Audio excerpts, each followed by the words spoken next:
Di sini pentingnya tauhid. Orang dilatih berpikir al-khalqul awal. Afa'ayina bil khalqil awal.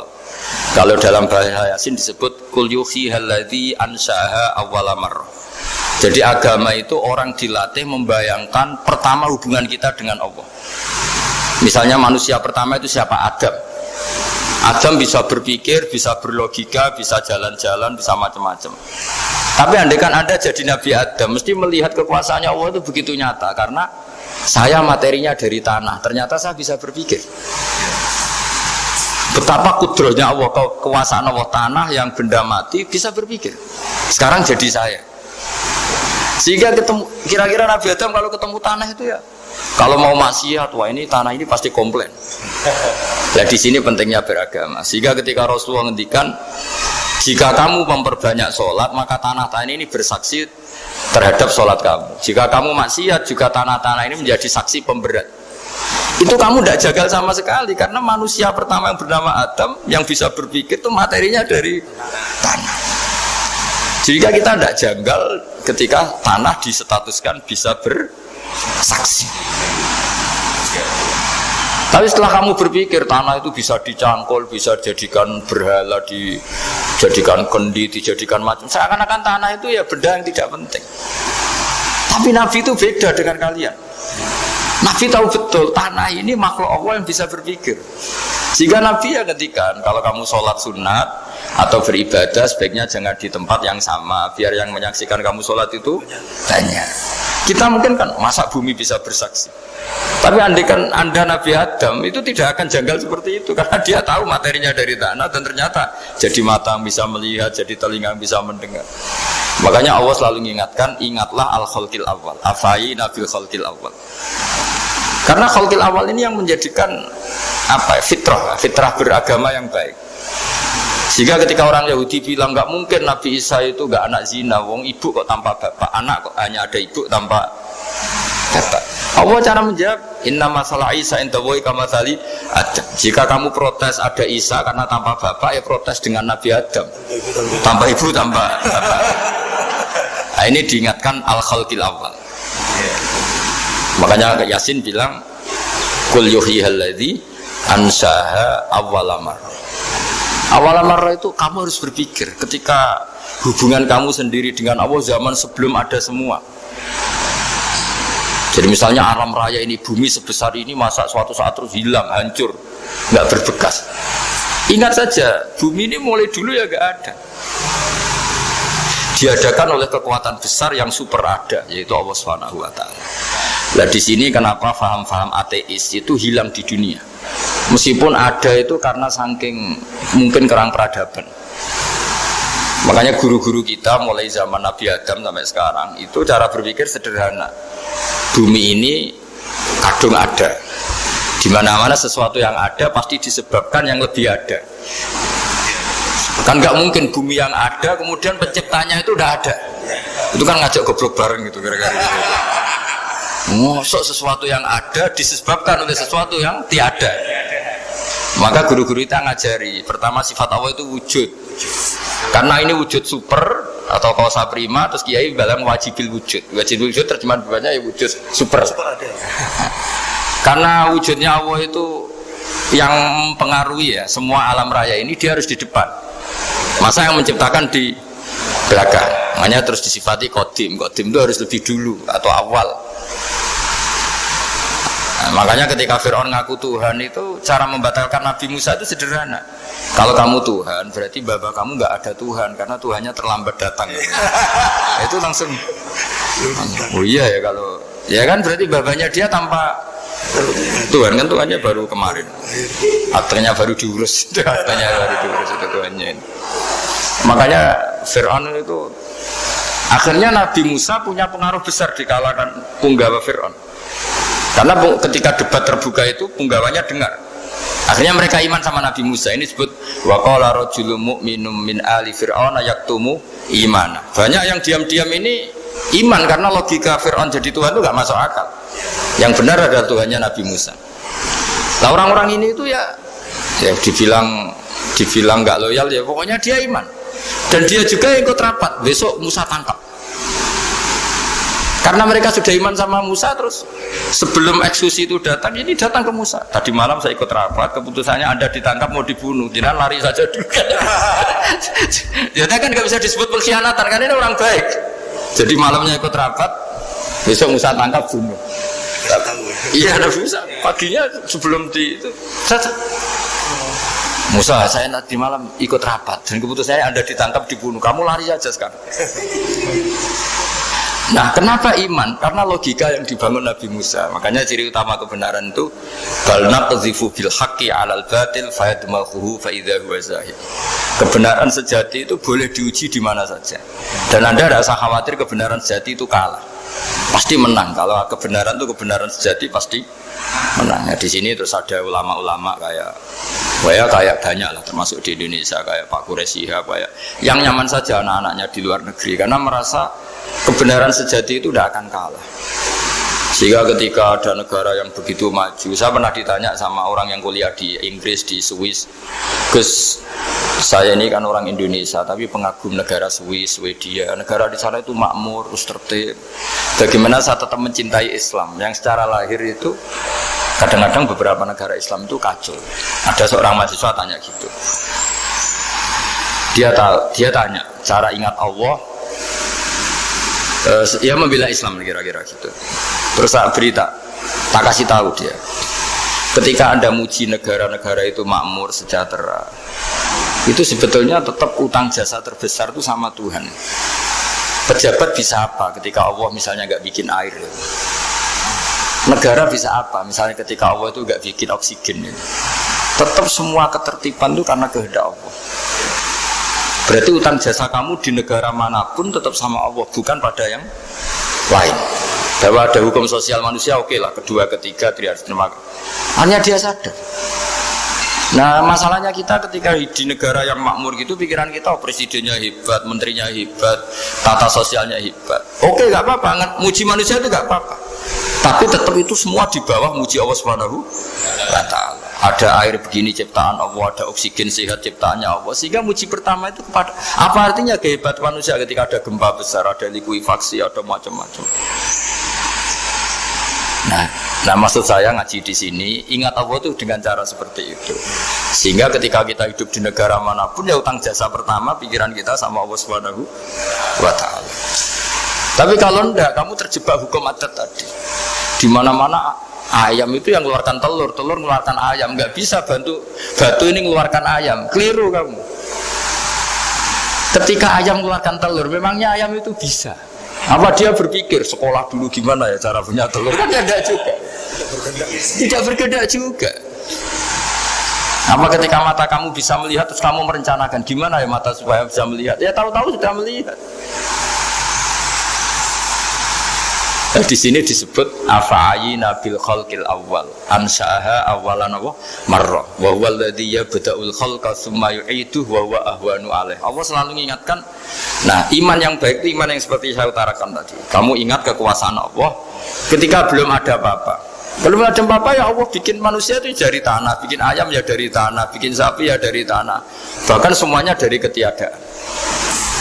Nah, dengan iman seperti itu, nanti kalau kamu ngaji hadis, Nabi bisa mengeluarkan air dari apa?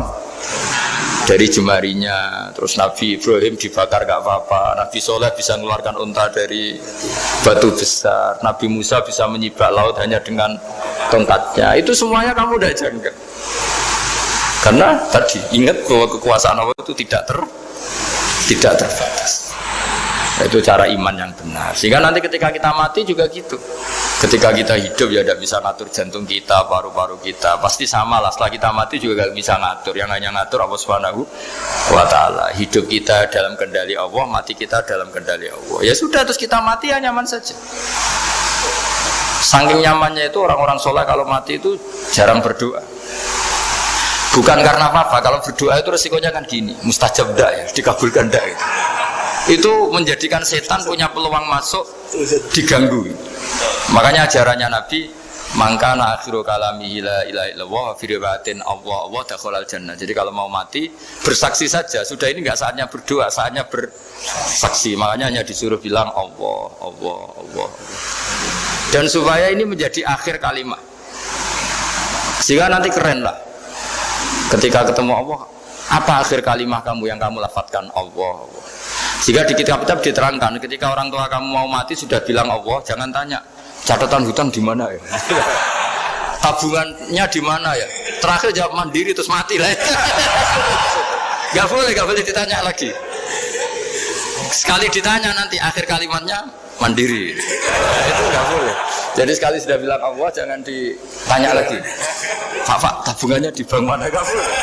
Bahayanya sekali jawab mandiri terus mati berarti akhir kalimatnya itu ya mandiri. Makanya harus akhir. Jangan nanti statusnya itu mangkana akhiru kalami, memang akhir dari yang dikatakan itu kata Allah. Nah sebetulnya teks hadis itu la ilaha illallah. Ini pinternya Kiai Jawa. Lagi-lagi kembali ke kultur. Kiai Jawa itu kiai yang bisa modifikasi kultur. Sebetulnya kalimat hadis itu yang masyhur, itu yang populer itu la ilaha illallah. Tapi Kiai Jawa itu, dan itu ngikuti kitab-kitab Arab juga, kitab-kitab. La ilaha illallah itu resikonya tinggi karena di situ kan tiada Tuhan yang berhak disembah kecuali Allah. Ada kata la ilaha ini. Nah takutnya pas la ilaha sudah mati. Nah karena itu ada resiko la ilaha gak khatam, berarti tiada Tuhan.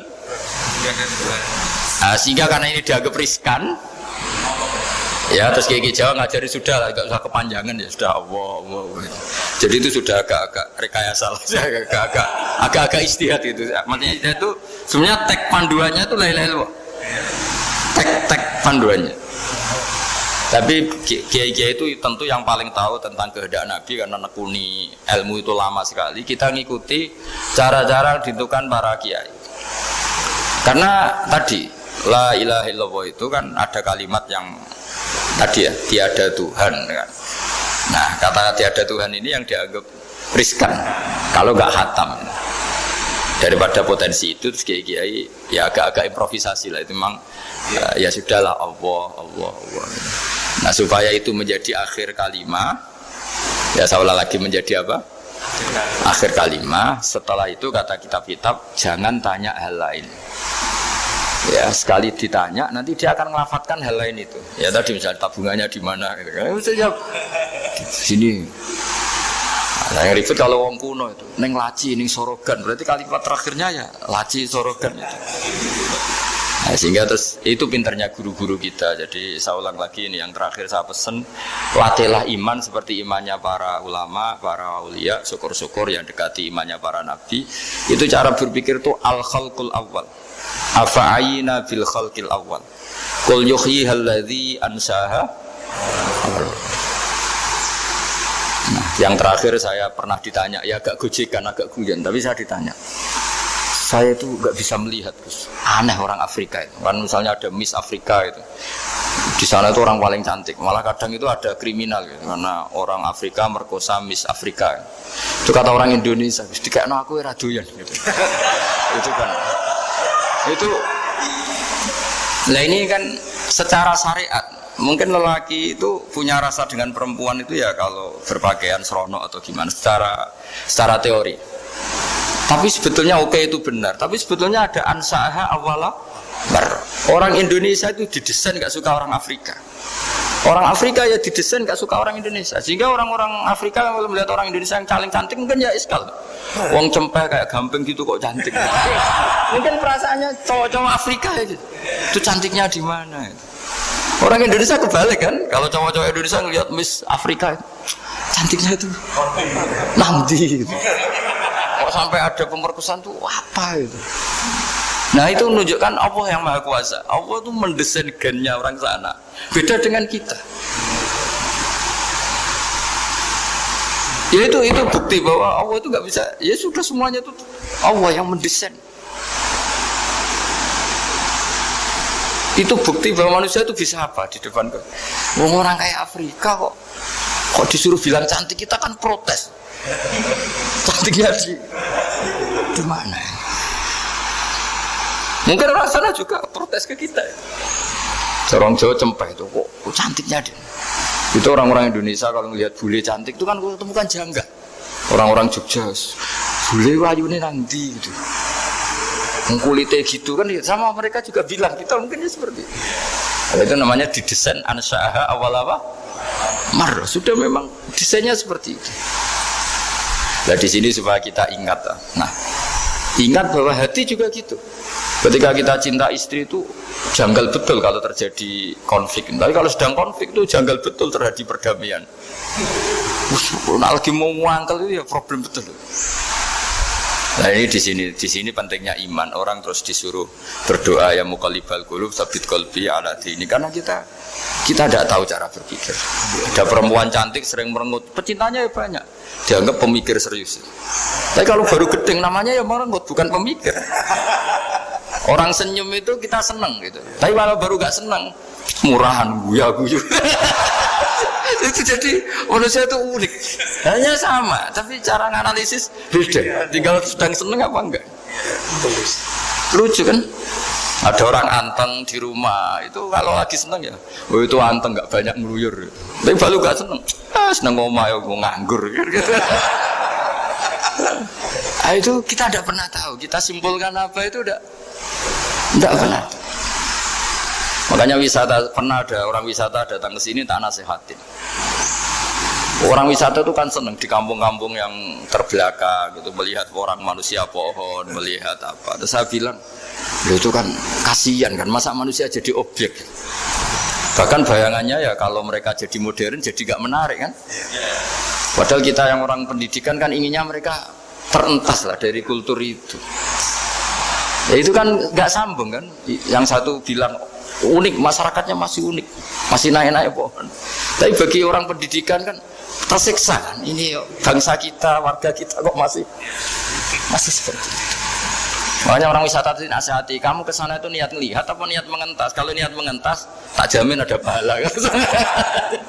Enggak Gus, mau niat mengentas niatnya baru sekarang apa mulai dulu-dulu? Ya, baru sekarang. Ya ini cerita dari manusia itu semudah itu Pak.